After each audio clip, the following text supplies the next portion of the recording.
Welcome to part 1 of the Patent Navigation Roadmap. Congratulations to you on taking this first step in understanding what to do with your patent idea. Everyone has ideas, but very few people actually do something about them, so I give you credit for taking action. If you've already done some preliminary research on patents, you're probably feeling a little overwhelmed, and that's normal.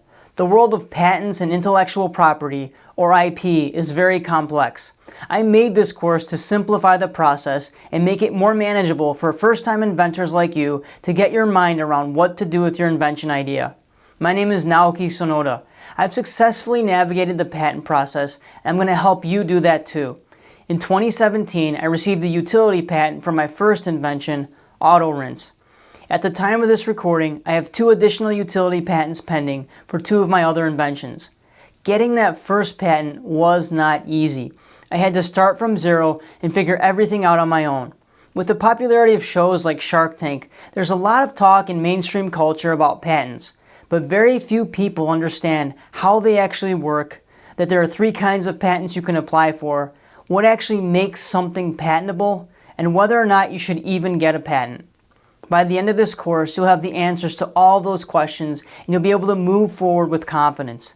The Patent Navigation Roadmap is made up of 3 modules or sections. Module 1 covers mindset. Module 2 covers trade secrets, patents, and NDAs. And in Module 3, I'll show you my framework called the Invention Idea Processor. Now you may be wondering, why is Module 1 about mindset? The reason why I want to talk about mindset first is because the right mental approach will give you the best chance for success. So many great ideas never make it into the world because people either give up on them or never take the first step. Some people start the process but give up when success could have been right around the corner. And that's why the right mental approach is so key. Think about it like this.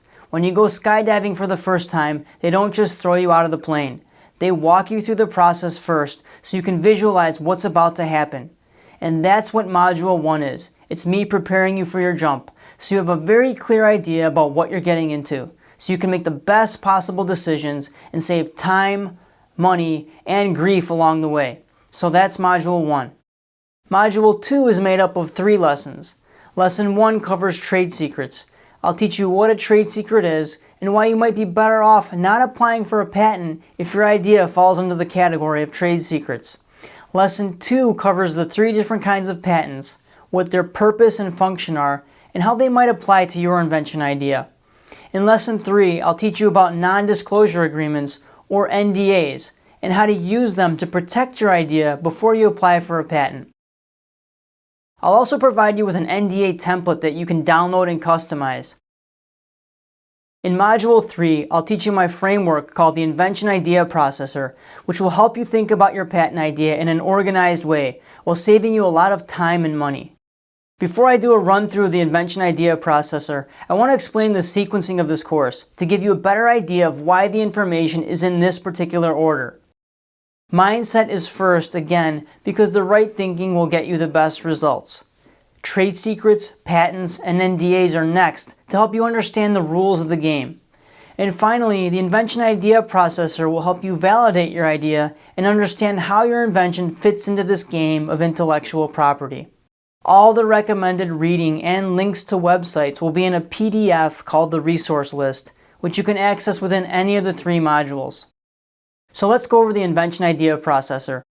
The first part of the Invention Idea Processor is search. I'm going to teach you how to do a very detailed search to see if your idea has already been patented.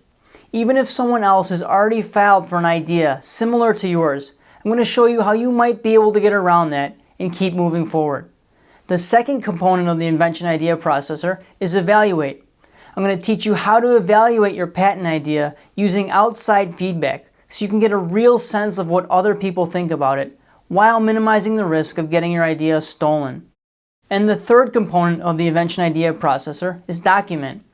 Documenting will help you get very clear about your invention and how to start building the case for why it's patentable. After this lesson, you'll be able to clearly communicate your idea to the other people you'll be working with, like engineers, designers, or patent attorneys. This will also be very valuable during the sales and marketing process when you speak to potential partners, investors, or customers. The three components of the invention idea processor help you deal with different elements of your invention and the invention process itself. Along the way, you might use one or all of the tools at the same time. For example, you might use the evaluate tool to test your idea while you're in the middle of your search. And as you move through the process, you should be documenting to keep track of every new development. This will give you increased clarity on your invention and a better sense of how you get it to market. So use whatever tool you need at any given time. They'll help you plan, organize, and make critical decisions to problem solve and get you to the next step. You can use the invention idea processor framework for any other ideas you come up with in the future. To make things really simple and easy, I also made a workbook for you to use while you're going through the invention idea processor. This will help you catalog and organize your thoughts and keep them all in one place. You can either print the workbook out and write your answers in by hand, or you can download the PDF and type in your answers as you go along. Personally, I like to use the digital version of the workbook so I can cut and paste web addresses and other info from my search right into the document. About 10 years ago, when I came up with my first patent idea, the only thing I knew about patents was that I should probably get one, but I had no clue where to begin. Because I couldn't find a simple and easy to understand resource to guide me through the process step by step, I had to figure it out on my own by doing hundreds of hours of research over many months. Most of what I know about patents came from reading this monster, Patent It Yourself by David Pressman. Most inventors would rather not dig through 672 pages on patents and intellectual property. You don't have to worry about that because you have this course to guide you step by step to form a clearer picture and plan on what to do with your invention idea.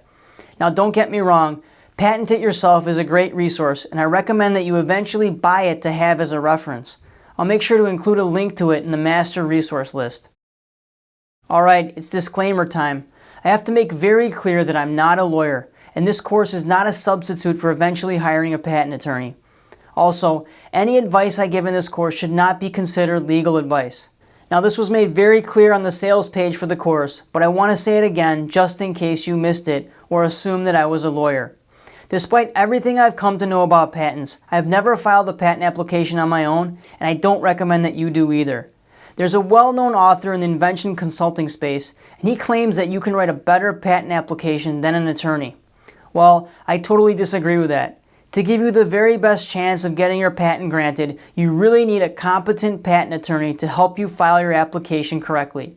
On their official website, the United States Patent Office, or USPTO, recommends that you always use a registered patent attorney or agent when filing a patent application because of its complexity. Since you're just at the beginning stages, you don't really need to worry about hiring a lawyer yet. I only mention this to prepare you for the future so that you're fully aware of what you're getting into. Right now, you just need to have a clear understanding of what to do with your idea, and that's exactly what I'm going to show you. By the end of this course, you'll know if you should move forward with your patent idea. The invention idea processor will help you figure that out. You'll also know if it's time to abandon your idea. While giving up on your patent idea may be a huge disappointment, you want to figure this out sooner rather than later before you spend tons of money on legal fees and other development costs. Patents can be incredibly powerful. They allow independent inventors like you and me to compete with larger companies who have infinitely more resources than we do. Patents reward innovation and have made many inventors very wealthy. But simply getting a patent does not guarantee financial success. And the world of patents and IP can be confusing and unforgiving if you don't know what you're doing. This course will arm you with the knowledge to begin your journey with confidence. I hope you're excited to get started, and again, I give you a lot of credit for taking the first step. Most people never make it this far, so go ahead and congratulate yourself a little bit. And when you're done with your mini celebration, I'll see you in the first lesson.